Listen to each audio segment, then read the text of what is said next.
What is up, people? My name is Aaron. This is Aaron's Aquatics, and for today's Lazy Sunday, Happy Sunday!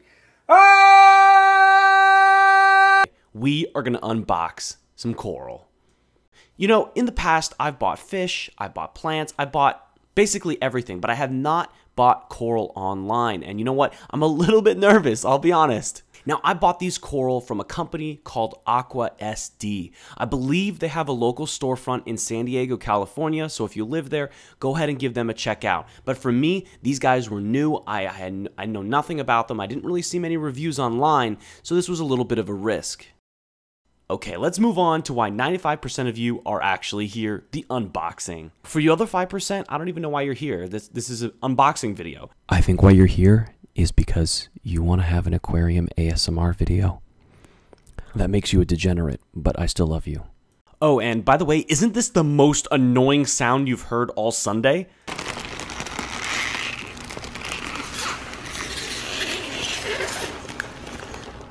All that aside, guys, the packing done by Aquatics is probably one of the best that I've seen in the industry in a long time. Heat packs positioned properly, reflective styrofoam to maintain temperature, double bagged, a clear place where the DOA policy is kept, pretty much everything that you could ask for.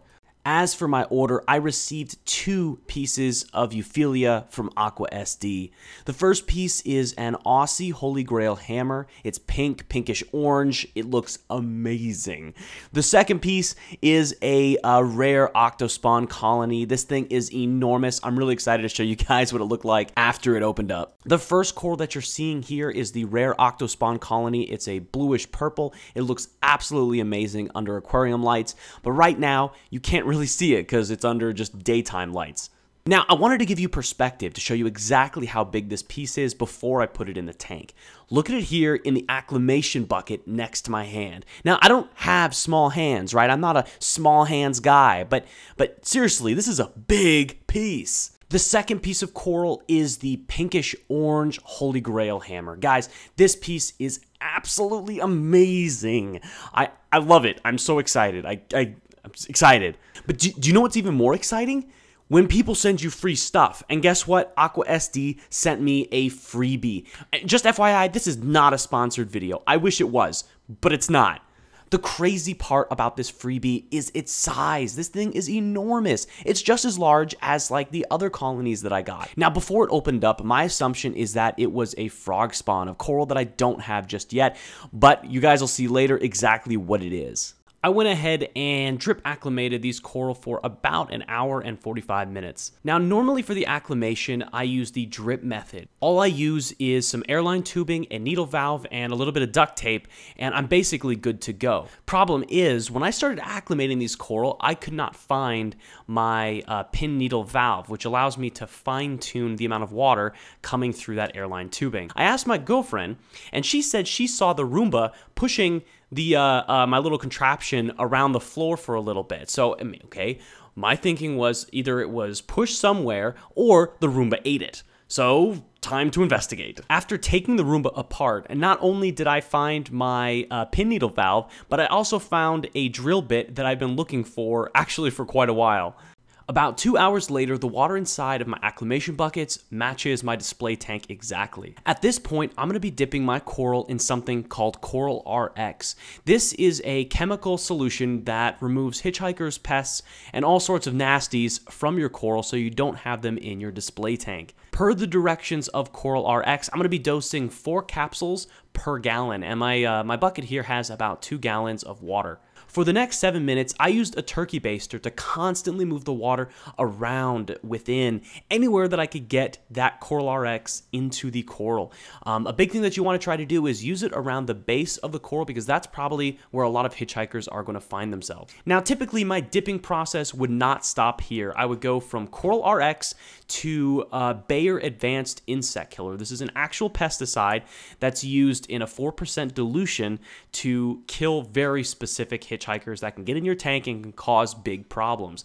The thing about Bayer Advanced is that it's really strong stuff. I mean, you got to be really, really careful. I mean, it's caustic to your skin.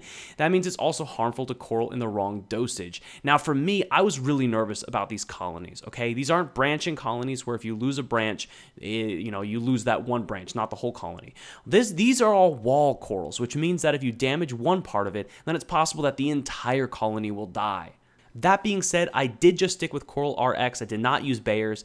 I also definitely took a fine-tooth comb through those corals to see if I could spot anything in particular that could have been a nuisance or a problem. All right, guys, we are ready to put these corals into the tank. And you know what? That means one of a couple things. First, my Wyoming white clownfish is ready to bite my hand off. That's okay because I hate him just as much as he hates me. The second thing is that this is not the final place for where these corals are going to go. This is only temporary. I'm going to be doing light acclimation mode with my Radion G4s. That being said, I will be taking them off these frag discs. They're not frag plugs. Look how big they are. They're like the size of a dinner plate. Anyways, let's put the rest of these corals in the tank and then see how they open up over the next day or two.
Alright guys, thank you very much for watching this video. I'm really excited to see how these corals open up over the next few weeks, and I'll definitely make sure to give you guys an update within that time. Keep a lookout for the next video, which should either be covering my copper dosing treatment for my quarantine tank, or talking a little bit about some of the equipment on the 250-gallon saltwater build. That being said, my name is Aaron, this is Aaron's Aquatics. I'll see you guys next time.